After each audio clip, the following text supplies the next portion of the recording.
Le Nouvel Esprit Public, Philippe Meyer, bonjour.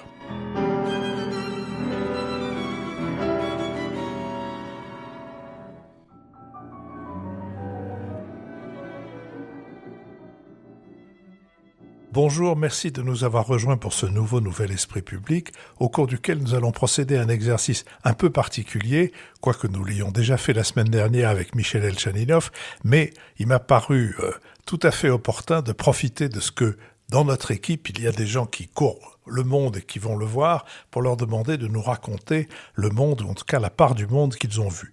La semaine dernière, c'était donc Michel Elchaninov et son long séjour en Ukraine. Et aujourd'hui, c'est Richard Verly. Richard Verly, bonjour. Bonjour. Richard Verly, qui est un nomade, un de ces journalistes qui ont une affection toute particulière pour le terrain. Je le dis parce que c'est pas une caractéristique très répandue dans notre presse, où on a beaucoup plus d'attirance pour le commentaire, pour l'analyse, pour l'éditorial, que pour aller voir le monde et le rendre intelligible, le raconter, le rendre intelligible et donc éventuellement transformable. Richard, vous étiez aux États-Unis pendant une longue période, avant évidemment l'élection présidentielle, et on va peut-être commencer, si vous voulez bien, par la géographie de ce périple. Alors, il s'agissait de trouver un moyen de raconter les États-Unis, je dirais pas différemment, parce que les États-Unis sont racontés sous toutes leurs coutures, mais relativement original pour une publication suisse comme Blick, le site d'information pour lequel je travaille. Et pour ça, l'idée m'est venue de louer un camping-car, de prendre possession de ce camping-car à un endroit, si possible, le mieux placé pour raconter notamment, vous savez, les swing states, ces États qui devaient basculer et qui de fait ont basculé en faveur de Donald Trump, et pour raconter au-delà l'Amérique et une certaine Amérique. Alors, où récupérer ce camping-car ? Eh bien, nous l'avons fait à Naperville, au sud de Chicago. Je dis nous parce que j'étais accompagné pour cette partie du voyage par un jeune journaliste de Blick, Pierre Ballenegger, qui faisait la vidéo et la photo. Donc nous avons pris possession de ce camping-car et de là, nous avons suivi nous sommes partis en direction de l'Est, donc en gros, départ de la région des Grands Lacs, nous partons vers l'Est en direction de Détroit. Nous nous arrêtons d'abord à Lansing, dans le Michigan qui était l'un des États clés d'ailleurs. Ensuite, Springfield, Ohio. Il y a beaucoup de Springfield aux États-Unis, mais Springfield, Ohio, tout le monde sait pourquoi. C'est les chats et les chiens mangés par les Haïtiens selon Donald Trump. Ensuite, Pennsylvanie. Donc, nous avons traversé toute la Pennsylvanie, peut-être le plus décisif des États clés, celui que Biden avait remporté en 2020 et que cette fois Trump a gagné. Et là, nous avons fait tout l'État, donc partant de Pittsburgh, le nord, partant même de Butler, l'endroit où Donald Trump avait failli se faire assassiner, jusqu'à Gettysburg, le champ de bataille de la guerre de sécession, pour continuer sur Washington, où on a fait escale, et de Washington ensuite, partir en ligne quasiment droite vers le sud, le long du littoral, ce qui nous a fait traverser la Virginie, la Caroline du Nord, la Géorgie, puis arriver, et c'était le but de ce voyage, à West Palm Beach, à Mar-a-Lago, et nous avons donc garé le camping-car juste en face du golf de M. Trump. C'est-à-dire que Mar-a-Lago ayant été votre but dès le départ, vous avez donc écarté l'idée de finir votre voyage, non pas en Floride mais en Californie, du côté de chez Kamala Harris. C'est juste. Alors pour deux raisons. La première, c'est qu'il n'y avait pas d'État clé dans l'ouest des États-Unis, à l'exception du Wisconsin. Le Wisconsin qui est donc la partie occidentale des Grands Lacs, le nord-ouest des Grands Lacs. Mais c'est le seul État clé, c'est-à-dire c'est le seul État où il y avait un doute, puisque je le rappelle, compte tenu du système électoral américain avec ses grands électeurs, il y avait 7 États qui allaient décider du sort de cette élection, donc le Wisconsin, le Michigan, l'Arizona, plus bas au sud-ouest des États-Unis, le Nevada et également la Caroline du Nord, la Géorgie et donc la Pennsylvanie dont j'ai parlé. Donc oui, c'est vrai Philippe, on s'est concentré sur la partie Est. Pourquoi ? Parce que c'est là, c'est cette fameuse Rust Belt, la ceinture de la rouille, c'est ces grands territoires désindustrialisés dont Détroit, dans le Michigan, est un peu le symbole, qui allaient faire l'élection et la réalité, eh bien, c'est que ce sont ces territoires qui ont fait l'élection. Je rappelle juste que les 2 États clés de l'ouest des États-Unis, du sud-ouest, Arizona et Nevada, sont aussi passés sous l'escarcelle de Trump. Alors, vous cherchiez quelque chose de précis où vous alliez le nez au vent, si j'ose dire, à la pêche des différentes confidences que vous pouviez recueillir dans les établissements où on recueille des confidences, c'est-à-dire dans les fast-foods, dans les restaurants, dans les bars, dans les églises ou devant les églises. Comment avez-vous procédé et quel était votre... où avez-vous jeté l'hameçon ? Alors, c'est un mélange, ce genre de road trip, de carnet de route, c'est toujours un mélange d'une partie scénarisée, préparée à l'avance, c'est-à-dire que nous savions où nous voulions aller, et puis une partie qu'on découvre au fur et à mesure de l'itinéraire.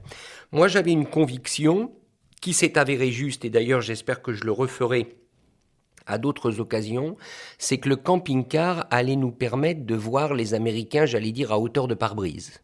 Parce que sinon vous voyagez en voiture comme journaliste, ce que j'ai déjà fait, ce que vous Philippe vous avez évidemment déjà fait, on dort dans des motels, c'est très facile aux États-Unis, il y en a partout le long des routes, mais en réalité on ne voit pas vraiment les Américains sauf ceux avec qui on a pris rendez-vous. En revanche, comme vous êtes en camping-car, vous avez d'abord l'obligation de dormir dans un campground, un de ces campings qui accueillent ce type d'engin. Là, vous rencontrez des gens qui sont tous autour de leur propre camping-car.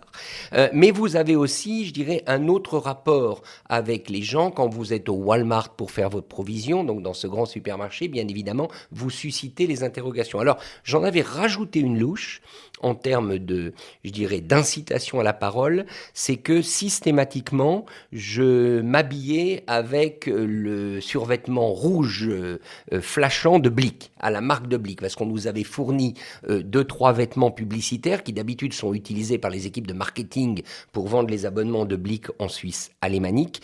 Et en fait, ça a très bien marché, parce que si vous ajoutez la silhouette imposante du camping-car, et là je dois dire qu'on avait fait assez fort, il faisait 9 mètres de long. C'est-à-dire un container sur roue, littéralement. C'était pas le petit camping-car auquel je pensais initialement. Donc si vous ajoutez ça, plus l'uniforme de Blick, et que vous arrivez en disant aux gens « je viens de Suisse, je représente un média suisse, où va l'Amérique, qu'est-ce que l'Amérique ?» Tout de suite, l'Amérique étant un pays de bons clients, tout de suite vous suscitez à la fois la curiosité et la sympathie. Et ça, c'était le pari de départ, c'était de voir des Américains sans préjugés, au hasard pour beaucoup d'entre eux, et toutes les escales, tous les récits que j'ai faits, il y en a eu 10 épisodes que vous pouvez lire, ils sont en accès gratuit sur blick.fr. Nous connaissions les destinations, nous savions où nous voulions aller, mais nous n'avions pas, je dirais, verrouillé le personnage à chaque fois. Les personnages se sont imposés d'eux-mêmes au fur et à mesure des rencontres. Alors, je recommande, moi, la lecture, d'autant plus que, comme vous l'avez dit, c'est en accès direct sur blick.fr. Il suffit de taper blick.fr et puis ensuite vous... Parce qu'évidemment, ce que nous faisons là, dans mon esprit, est aussi une sorte de zakouski, de façon de vous donner envie d'aller y voir un peu plus loin et peut-être de poser une ou deux questions que ne vous êtes pas posées quand vous avez rédigé ces récits. Notamment, alors juste un mot, d'abord, est-ce que la Suisse existe pour les Américains que vous avez rencontrés ? Non.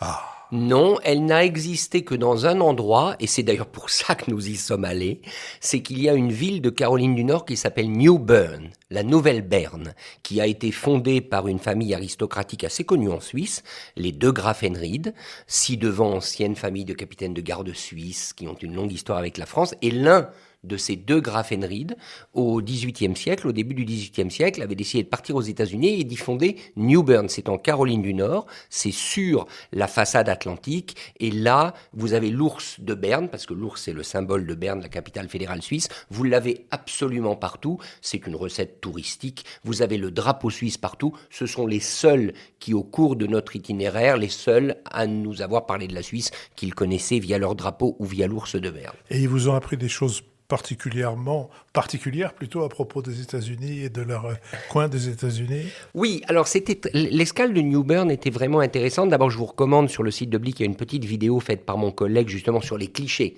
Alors, ça ne vous étonnera pas, l'argent, le chocolat, la paix, la neutralité et les montagnes. Voilà, en gros, ce qui nous est revenu à cette question, la Suisse, ça veut dire quoi pour vous? Et il y a une Américaine qui a osé dire que c'était la gastronomie. J'avoue que ça m'a un peu échappé, parce que la Suisse n'est pas quand même un pays réputé pour sa gastronomie, mais c'était intéressant. Alors, oui, ils nous ont appris beaucoup de choses des États-Unis, parce que, je dirais, moi, ce qui m'a frappé durant ce voyage, d'abord, on a très vite vu, franchement, quasiment dès la première ou la deuxième étape, que le vent qui soufflait était un vent trumpiste. Ça ne faisait aucun doute que auprès de ces populations que nous rencontrions, soit dans les campgrounds, soit au sortir des grands magasins, soit, vous l'avez dit, devant les fast-foods ou dans des lieux de vie, on va dire, communs, hors rendez-vous pris à l'avance, tous ces gens-là votaient Trump. C'était très net. Donc la force du vent politique était en faveur de Donald Trump. Mais lorsque nous allions voir, et ça nous est arrivé, des gens avec qui nous avions pris des rendez-vous, j'ai rencontré des professeurs d'université à Pittsburgh, j'ai rencontré des activistes à Gettysburg, j'ai rencontré des collectifs qui défendent l'avortement, également en Pennsylvanie. Là, bien évidemment, vous aviez toute l'autre Amérique, c'est-à-dire celle qui ne voulait pas de Trump. Mais une Amérique étonnamment silencieuse. C'est-à-dire que si vous n'alliez pas la voir, cette Amérique-là, si vous ne lui posiez pas la question, eh bien, elle ne parlait pas, alors que les autres étaient très vocaux. Il y a un seul endroit où on a vu, je dirais, l'Amérique de Kamala Harris, l'Amérique des démocrates manifester, c'était à Gettysburg, donc champ de bataille très connu de la guerre de sécession, sur le rond-point, ça s'appelle Lincoln Drive, du nom de l'ancien président américain, celui qui est mort assassiné après la guerre de sécession. Eh bien là, il y avait un collectif de femmes, notamment, qui défendaient le droit à l'avortement et qu'on a vu de manière visible. C'est le seul moment où, je dirais, on a vu l'Amérique de Kamala Harris se mobiliser. Le reste du temps, ceux qui nous parlaient, c'était les partisans de Donald Trump. Oui, je me souviens que vous avez parlé quand vous étiez là-bas et que vous n'aviez pas pronostiqué complètement le résultat, mais vous m'aviez fait à peu près, enfin vous l'aviez quand même à peu près fait en me faisant remarquer que Kamala Harris était absente. Totalement. Elle était totalement absente du débat public. Du débat public, c'est-à-dire la conversation que vous avez dans la rue. Vraiment complètement absente. Elle n'était pas absente des médias. Elle était très présente via notamment les stars. Vous savez qu'elle a fait défiler un certain nombre de stars, de Beyoncé et autres, sur les plateaux pour la défendre. Mais dans les conversations, c'était Trump. C'était clair. Alors après, et c'est pour ça que dans tout ce que j'ai écrit, j'ai pris beaucoup de précautions, c'est parce que notre balade, et c'est là la limite du camping-car, donc j'avertis les auditeurs qui voudraient faire la même chose, d'abord ne prenez pas un camping-car de 9 mètres parce que c'est un peu pénible à conduire, et deuxièmement, le problème c'est le parking. Donc ça vous limite dans vos déplacements dans les grandes villes. C'est compliqué. Donc on a un peu évité les grandes villes, or on savait tous, et les études le montraient, qu'il y avait des réservoirs d'électeurs démocrates dans les grandes villes. Donc toute la question c'était, allait-il se mobiliser? La réponse a été non. Alors, à propos de la campagne elle-même, on a beaucoup ici souligné la violence d'une partie de cette campagne. La violence, d'abord, il y a eu la tentative d'assassinat de Trump, et puis il y a la violence verbale, les insultes, les fadaises très agressives, les Esquimaux, non pas les Esquimaux, mais les Mexicains qui mangent des chiens, ou les Haïtiens, pardon, qui mangent des chiens, ou le chien qui mange des Haïtiens, d'ailleurs, on ne sait plus. Mais en tout cas, tout ça faisait apparaître un niveau de tension qui, chez certains analystes, et je pense au livre récent de Mathieu Gallard, se traduisent par l'impression d'une sorte de guerre civile larvée. Alors, vous avez en partie répondu en disant que vous étiez allé peu dans les villes, mais vous y êtes allé quand même. Et est-ce que cette idée d'une guerre civile larvée vous paraît un fantasme, un abus de langage, ou est-ce que vous avez senti quelque chose qui pourrait ressortir de cette catégorie-là? Je pense que ce scénario, il était dans la tête de tous les Américains qui réfléchissent. Tous les Américains qui, je dirais, ne se contentent pas de regarder la télévision et de gober ce qu'on leur raconte, peu importe le camp qui leur raconte les choses, étaient très inquiets d'un scénario guerre civile. Et, par exemple, on a visité un armurier en Virginie, au sud de Washington, un type d'ailleurs plutôt sympathique, plutôt ouvert dans sa catégorie d'électeurs républicains défenseurs de port d'armes, mais lui disait très nettement le risque existe. Et il nous citait des cas de clients qui étaient venus s'armer, notamment acheter des cartouches, c'est-à-dire des gens qui avaient déjà des armes à la maison, en prévision peut-être de choses qui pourraient dérailler. Ce scénario-là, il reposait sur une peur, c'était celui d'une élection disputée. À savoir que les résultats auraient été très très proches, et vous savez que Donald Trump avait dit que de toute manière, il était inconcevable qu'il perde. C'était juste impossible, c'est-à-dire toute défaite aurait été du vol. Et il aurait accusé Kamala Harris de lui avoir volé l'élection. Donc là, il y a eu cette peur. À partir du moment, et je dirais, c'est un peu ça le miracle de l'Amérique, en tout cas pour moi c'est ce que j'ai vu, à partir du moment où il a été clair le 5 novembre, ou plutôt le 6 novembre à 1h du matin, qu'il avait tout gagné, il avait gagné le vote populaire, il avait gagné les grands électeurs, et que c'était bien parti pour contrôler le Sénat et peut-être la Chambre des représentants. Il s'avère que finalement il a fait le grand chelem, mais ça on l'a su 2 semaines plus tard. À partir du moment où les résultats sont tombés, cette crainte-là s'est d'un seul coup dissipée. C'est-à-dire que moi j'ai parlé à des démocrates, ils ont admis tout de suite, c'est fait, on a perdu, on passe à autre chose, il s'agira de reconstruire le parti, etc. Autrement dit, cette peur de la guerre civile, la bonne nouvelle, d'ailleurs je l'ai écrit aussi, la bonne nouvelle de cette élection de Trump, nonobstant ce qu'on pense du personnage, c'est qu'elle est claire et indiscutable. Et de ce point de vue, ça a pacifié le climat, si l'on peut dire, vu ce qu'il envisage de faire, ça a pacifié le climat politique. Maintenant, toute la question est de savoir quelles vont être les réactions des populations aux mesures qui seront prises par Trump, et ça, on le saura à partir du 20 janvier de son investiture. Oui, mais il y a quelque chose qui est, au fond, une question qu'on peut se poser à propos de chaque élection, c'est est-ce que les gens ont massivement voté pour Trump ou est-ce qu'ils ont voté contre Kamala Harris, ou plus exactement, est-ce qu'ils se sont détournés de Kamala Harris plutôt qu'ils ont été attirés par Trump? Et au fond, vous avez dû rencontrer d'anciens électeurs démocrates, pas nécessairement des membres du parti, qui d'ailleurs pas très très nombreux, qui sont pas très nombreux, qui étaient en transition de genre, si j'ose dire, et qui ont décidé de voter pour Trump. C'était parce que Trump ou c'était à cause de Kamala Harris? Je dirais moi j'ai rencontré 3 types d'électeurs de Donald Trump. Vous avez le Trumpiste patenté, certifié. Celui qui a déjà voté Trump en 2016, qui avait de nouveau voté Trump en 2020, mais cette fois Trump a perdu. Celui qui par conséquent pense qu'en réalité Trump n'avait pas perdu, parce que ces gens-là, ils pensent que Biden leur avait volé la victoire, et qui a de nouveau voté Trump en 2024. Ça, c'est, je dirais, c'est véritablement le chaudron trumpiste, c'est toute cette Amérique réactionnaire, persuadée que Trump est la solution à tous les problèmes du pays, qu'il faut renvoyer les immigrants, etc. C'est en gros ceux qui prennent à la lettre le programme de Trump, et qui aiment le personnage. Ça, c'est un vote d'adhésion. Et puis vous avez un deuxième vote qui sont plutôt les bourgeois, on va dire, les classes moyennes supérieures, qui vous disent on va voter Trump mais pour ses politiques. Lui, on sait que c'est un rigolo, on sait que c'est un barjot, mais c'est ces politiques qui nous intéressent. Donc des gens qui au fond prennent Trump avec des pincettes comme s'il était possible de dissocier les deux. Or en réalité c'est pas possible, on ne peut pas dissocier le Trumpisme de Donald Trump, on le voit quand vous regardez les nominations qu'il a faites depuis, ou en tout cas ceux qu'il propose de nommer à des postes de responsabilité. Et le troisième électorat, vous en avez parlé, c'est ceux qui auraient été prêts à se mobiliser pour un candidat démocrate, mais à 2 conditions qui n'étaient pas remplies à leurs yeux par Kamala Harris. Un candidat démocrate qui comprenne et qui parle d'économie, c'est-à-dire au fond de fin de mois, de facture, comment il sera possible d'améliorer les fins de mois des Américains. Or ça, Kamala Harris ne l'a pas fait, elle n'a pas été convaincante sur ce terrain-là. Et deuxièmement, et ça m'a surpris, les femmes, et je peux même être... Alors je parle de mon expérience personnelle, je ne vais pas généraliser, les femmes de plus de 40 ans, plus de 45 ans, qui en ont voulu à Kamala Harris de les réduire à l'avortement. C'est-à-dire les femmes qui ont dit, nous, on ne nous parle, nous en tant que femmes, que d'avortement.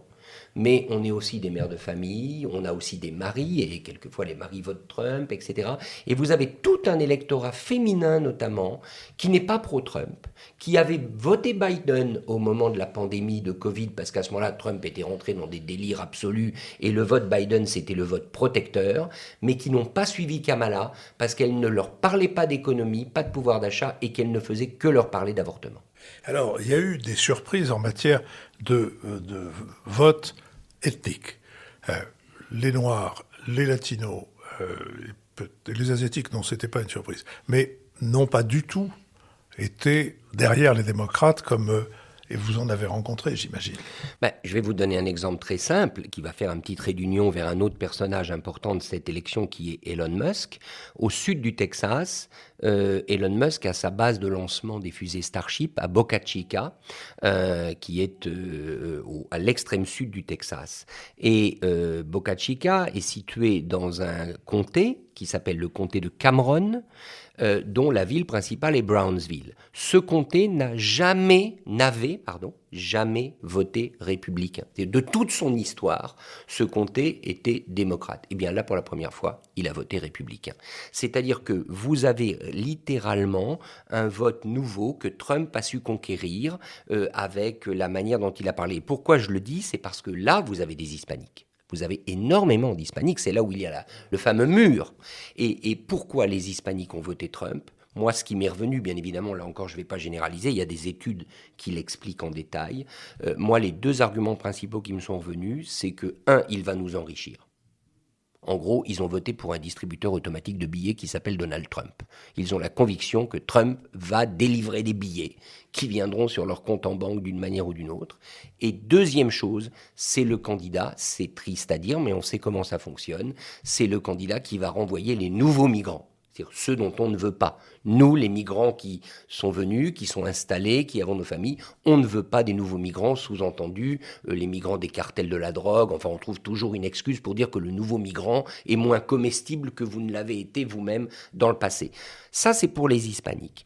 Pour les Noirs, alors là, il s'est passé quelque chose qui, encore une fois, a été documenté par des articles, des rapports. C'est que l'électorat noir s'est scindé en deux, entre les femmes et les hommes. Les femmes sont restées globalement fidèles au Parti démocrate et à Kamala Harris. Les hommes n'ont pas voulu voter pour Kamala Harris, en tout cas une proportion importante d'hommes noirs américains. Et les deux raisons qui me sont revenues quand je leur ai posé la question, c'est à peu près toujours les mêmes. Premièrement, elle a passé, et ça m'a été dit par pas mal de noirs américains plutôt de classe populaire, elle a passé sa vie comme procureur à mettre des noirs en tôle. Ce qui est vrai. Parce que comme procureur en Californie, à San Francisco, donc on ne peut pas vraiment lui faire confiance. Et deuxièmement, chose très importante, Trump nous parle comme un homme doit parler. Et là, on bute sur quelque chose qui est un peu le non-dit de toute cette campagne. C'est que toute une partie de l'Amérique, qu'elle soit noire, mexicaine, blanche, n'avait peut-être pas envie qu'une femme accède au pouvoir suprême aux États-Unis. Alors, dans ces comportements, et notamment dans les fariboles que Trump a raconté, que les républicains ont multiplié. Les gens avec qui vous en parliez sur le parking, au Walmart, ils haussaient les épaules en disant « Oh ça fait partie du jeu », ou ils disaient « Ah là, oui, saleté de Haïtiens qui bouffent nos chiens ».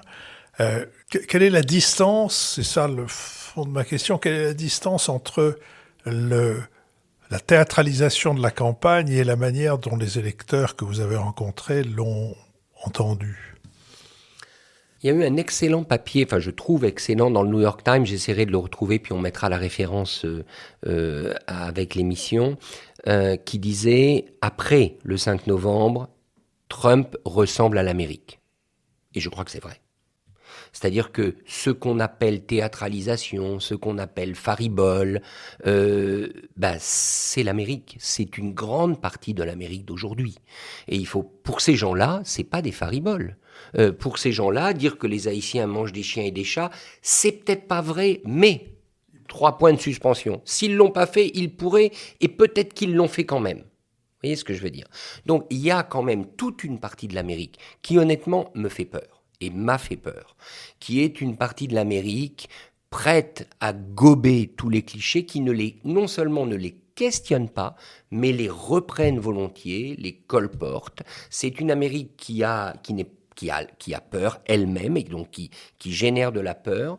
Après, il y a un domaine où quand même il faut reconnaître que Donald Trump a fait très fort, quoi qu'on pense du personnage, c'est justement, je dirais, la scène. Ça, l'aspect scénique, il y a ce qu'il dit, les Haïtiens mangent des chats et des chiens, ça a été repris, etc. Et il y a ce qu'il fait sur scène. Quand vous voyez Donald Trump qui réussit quand même, Philippe, à rendre quasiment, j'allais dire, mythique sa danse ridicule sur YMCA, où vous savez, avec les points qu'il avance, vous vous souvenez de ces images, mais c'est devenu mythique. Là, c'est j'allais dire, le talent de l'homme de scène. Il n'y a rien d'autre à dire. Vous pourrez sans doute mieux juger que moi, mais il y a un moment où Donald Trump a réussi à cliquer avec un certain imaginaire américain au point que les gens dans la rue reprenaient la danse de Donald Trump sur YMCA. Oui, on pourrait hasarder l'hypothèse qu'il a aboli le ridicule. C'est quand même une chose très importante, notamment pour les gens qui ne sont pas très sûrs de leur place dans la société, ni du statut qui est le leur. Et là, ce tout milliardaire qu'il est, il est absolument ridicule. Alors, il y a une chose dont vous avez été privé, et donc nous, par conséquent, c'est qu'à cause de la taille de votre fichu camping-car, vous n'êtes pas beaucoup allé dans les grandes villes, et notamment dans les grandes villes universitaires, en tout cas celles qui ont de la réputation. Ça vous aurait peut-être permis de nous donner une idée de l'état de l'opinion éclairée, ou celle qui nous ressemble, celle qui est européo-friendly, si je puis dire, European-friendly. Non, en fait, on l'a fait, mais on l'a pas fait avec le camping-car. Ce que je voulais dire, c'est que c'est compliqué, ça vous oblige à laisser le camping-car à l'extérieur et à prendre soit un taxi, soit un autre moyen de locomotion pour vous rendre à vos rendez-vous. On l'a fait, je pense à 3 haltes qu'on a fait. D'abord, on s'est arrêté à Lansing, Michigan. C'est là où il y a la Michigan State University, une des 2 grandes universités du Michigan. Et là, moi j'ai vu longuement 2 profs du département de sciences politiques qui clairement me disaient que Trump avait le vent en poupe, qu'il le sentait à travers toute leur batterie d'indicateurs. Ensuite, on s'est arrêté à Washington.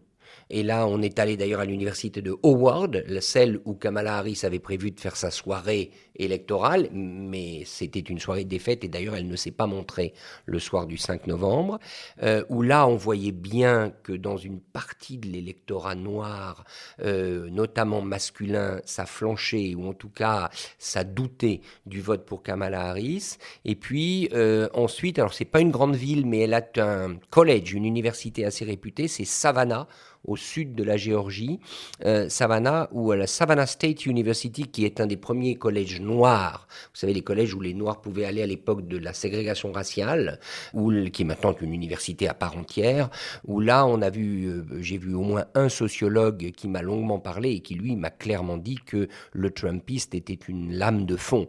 Donc, là aussi, ça corroborer ce que l'on sentait, c'est-à-dire l'incapacité du camp démocrate à mobiliser.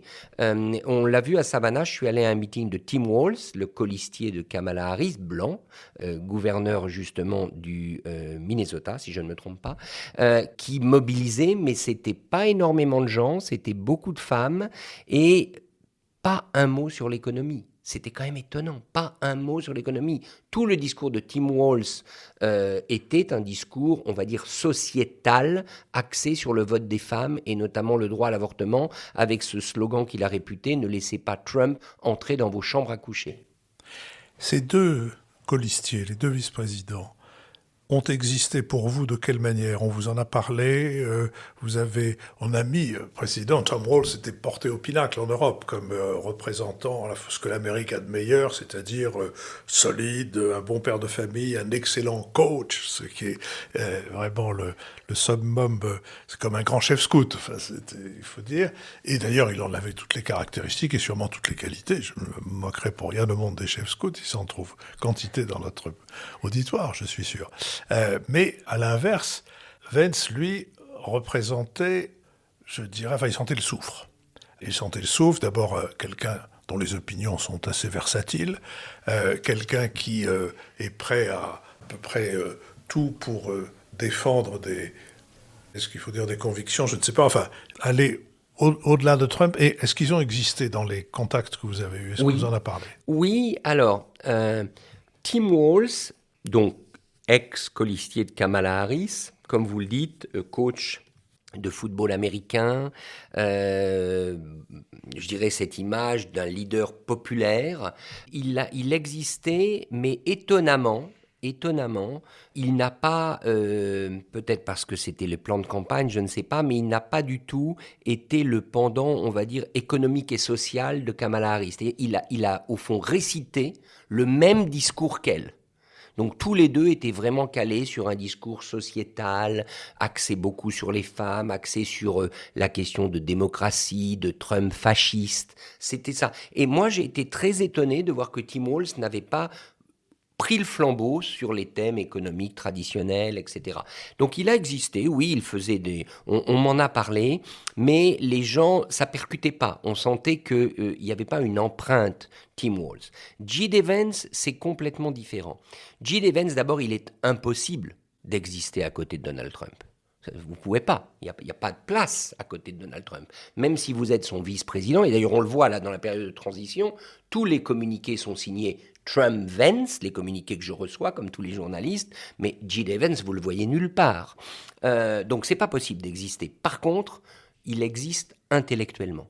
Il a fourni une partie du narratif, et le narratif, vous le trouvez dans son livre, non encore traduit en français, Hillbilly Elegy, l'épopée des ploucs, en gros, dans lequel il raconte son itinéraire issu d'une famille déshéritée du Kentucky, qui est montée travailler dans l'Ohio, mère droguée, enfin un truc apocalyptique, dont il s'est sorti grâce à une grand-mère qui l'a pris sous son aile, grâce à son engagement dans les forces armées qui lui a permis d'obtenir une bourse. Il a fini quand même à Yale, qui est l'une des universités américaines les plus prestigieuses, en droit. Donc voilà, il fournissait à Trump, sans exister à côté de Trump, le narratif dont celui-ci avait besoin pour couvrir l'ensemble du spectre et faire peut-être oublier qu'il n'était pas seulement un promoteur immobilier new-yorkais. Vous avez dit, il ne peut pas exister à côté de Donald Trump, et je crois que tout le monde le comprend, mais il est nécessairement amené à exister derrière Donald Trump, et sans doute aussi après Donald Trump, qui n'a pas tout à fait 20 ans, dont on peut imaginer que dans 4 ans, d'ailleurs, s'il est toujours de ce monde, il se représenterait. Alors peut-être là, il changera de vice-président, je n'en sais rien. Mais enfin, il va forcément peser un peu plus chaque année, Vance. Alors, Trump ne peut pas se représenter. Trump ne peut pas se représenter puisque la Constitution américaine n'autorise que 2 mandats. Je me couvre la tête de cendres. Donc la Constitution actuelle ne permet plus exactement d'être élu que 2 fois. Vous ne pouvez être élu que 2 fois comme président. Donc, ça aurait été le cas de Donald Trump qui s'est présenté. À moins que la Cour suprême ne change la Constitution. Exactement. Et d'ailleurs, Donald Trump, mais ces choses-là, Donald Trump les dit toujours en plaisantant. Mais est-ce qu'une plaisanterie de Donald Trump en est vraiment une? Où il dit « Ah, mais on pourrait peut-être changer ça ». Bon, on verra ce qu'il fait. Donc, normalement, il ne peut pas se représenter. Il est évident que J.D. Vance est son successeur désigné. Moi, je pense que le choix de J.D. Vance s'est avéré un choix quand même très judicieux. Parce que J.D. Vance est un produit, alors là, vraiment difficile à classer, clairement réactionnaire du point de vue de ses opinions d'aujourd'hui, qui n'étaient pas nécessairement celles d'hier, il a su s'adapter, mais il a permis à Donald Trump 3 choses. Il a permis, comme je le disais, le narratif, on va dire, ouvriériste en quelque sorte, c'est-à-dire celui qui s'est extirpé de sa classe sociale pour atteindre les sommets. Vous savez que les Américains adorent ça, la success story, voilà, donc ça, c'est clairement ça. Deuxièmement, il y avait aussi l'histoire de l'armée, son passage dans l'armée, etc. Donald Trump, l'armée n'a jamais croisé son chemin. Alors que là, vous aviez avec Vance quelqu'un qui s'était engagé, il a été à Guantanamo, Vance, il a participé aux équipes de surveillance, enfin de juridiques de Guantanamo, la base où sont détenus les auteurs des attentats du 11 septembre 2001. Et puis, chose importante, il a ses propres milliardaires qui le suivent, notamment Peter Thiel. Peter Thiel, qui est un autre, je dirais, libertarien réactionnaire, comme par hasard d'origine sud-africaine, comme Elon Musk, mais qui s'est fâché avec Elon Musk et qui restait dans l'orbite trumpiste via J.D. Vance. Donc en fait, il a quand même beaucoup apporté à Trump, mais pas sur le plan du spectacle, parce qu'encore une fois, à côté de Trump, vous n'existez pas. Et puis ça n'est pas nécessaire. Alors il y aura un nom que vous avez prononcé tout à l'heure, mais sur lequel j'aimerais qu'on revienne, ne serait-ce que pour savoir quelle place il a pu avoir dans les conversations que vous avez eues avec toutes les personnes que vous avez rencontrées dans ce périple de 2 mois quand même. 1 mois et demi. 1 mois et demi. C'est évidemment celui d'Elon Musk. On peut être étonné que Kamala Harris n'ait bénéficié à peu près en rien du soutien de tous ces gens qui ont des noms considérables et qui ont des plumes au chapeau, alors que Musk, qui paraît quand même extrêmement éloigné de l'Américain moyen, dont il n'a jamais été d'ailleurs, puisque, comme vous l'avez rappelé, il est sud-africain. C'est avec Peter Thiel. Sud-africain-canadien. Il est né en Afrique du Sud, devenu canadien par sa mère, ce qui lui a permis d'immigrer d'ailleurs au début illégalement aux États-Unis. Oui, mais donc, c'est ce personnage très difficile à cerner, comment l'avez-vous et sous quelle forme l'avez-vous rencontré ? Alors pour moi, c'est une découverte. J'ai acheté un des premiers livres que j'ai acheté en arrivant aux États-Unis. J'en ai acheté 2. J'ai acheté celui de Maggie Haberman consacré à Donald Trump dont j'ai parlé dans le Nouvel Esprit Public, Confidence Man, et j'ai acheté la biographie d'Elon Musk par Isaacson qui est paru il y a à peu près 2 ans, je crois. Et c'est la seule connaissance que j'avais de Musk à part, je dirais, ses œuvres.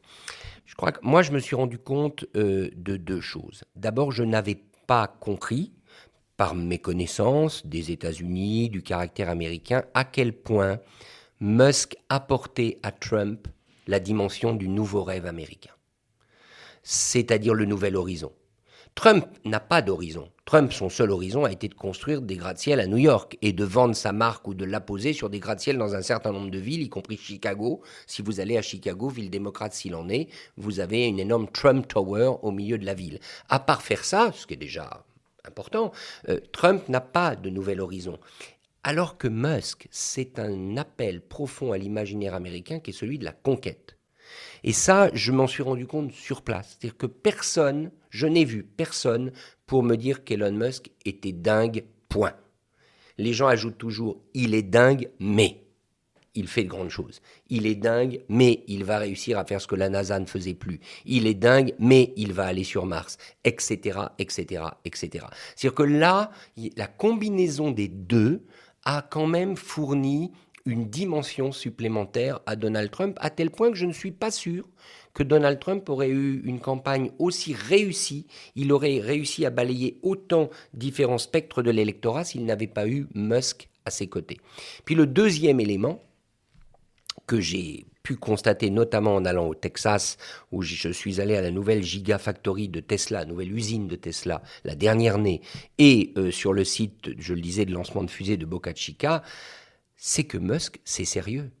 Musk, c'est sérieux, c'est du dur, littéralement. C'est-à-dire que quand vous êtes au pied de ce lanceur qui envoie des fusées dans l'espace et qui entend les récupérer, puisque c'est ça le grand plan de Musk, c'est d'envoyer une fusée et de la récupérer au même endroit, et elle sera enserrée par ce que les Américains appellent les chopsticks, les 2 baguettes métalliques qui viennent enserrer cette fusée. Eh bien, c'est vrai, il le fait. Et quand vous êtes là, vous ne pouvez pas vous empêcher de dire quand même, ce type est en train de réaliser un truc incroyable. Et vous êtes au pied de ces lanceurs où vit, alors ça c'est les États-Unis typiques, où vivent 200-300 geeks américains qui ont à peu près tous les têtes de Forrest Gump, et qui sont là et qui épient littéralement tout ce qui se passe sur ces lanceurs qui prennent des photos, qui filment, qui sont tous des passionnés de conquête spatiale, de martiens, de tout ce que vous voulez. Et ben, les types, ils vous disent, mais il va y aller sur Mars, il ira, on y sera. C'est lui qui le fait. Et donc, Musk a donné une force de percussion au narratif de Donald Trump. Je dois dire, je l'avais sous-estimé. Je pensais même que c'était un peu exagéré. Eh bien non, parce que par ailleurs, Musk, aujourd'hui, c'est la ruée vers l'or. C'est pas la ruée vers l'or, c'est la ruée vers Mars. Vous allez dans le sud du Texas, tout le monde vient. À Brownsville, la ville dont je vous parlais, particulièrement assoupie, avec une rue principale, eh bien, vous avez un restaurant français qui vient d'ouvrir, enfin franco-américain, pour les cadres de Starship lorsqu'ils veulent aller manger autre chose que leur burger pendant le week-end. Je dois dire que pour avoir connu Brownsville en 1972, je n'y aurais pas trouvé de restaurant français, ni d'ailleurs d'aucun restaurant d'aucune sorte. C'était absolument le désert. Mais restons une seconde sur Elon Musk. Elon Musk, oui, c'est le rêve américain. Mais est-ce qu'il faut, ou est-ce que dans vos conversations ou dans les propos que vous avez entendus à son sujet, est-ce qu'on précise aussi, ou est-ce que ça compte aussi que ça soit le rêve américain, c'est-à-dire là la conquête spatiale par exemple, sans l'État, sans la puissance publique, sans l'argent public? Ça, c'est évidemment la grande question. Le problème, c'est que l'État... Alors, il faut bien évidemment nuancer, mais globalement, quand vous traversez les États-Unis, l'État n'a pas bonne presse. Les gens n'aiment pas l'État.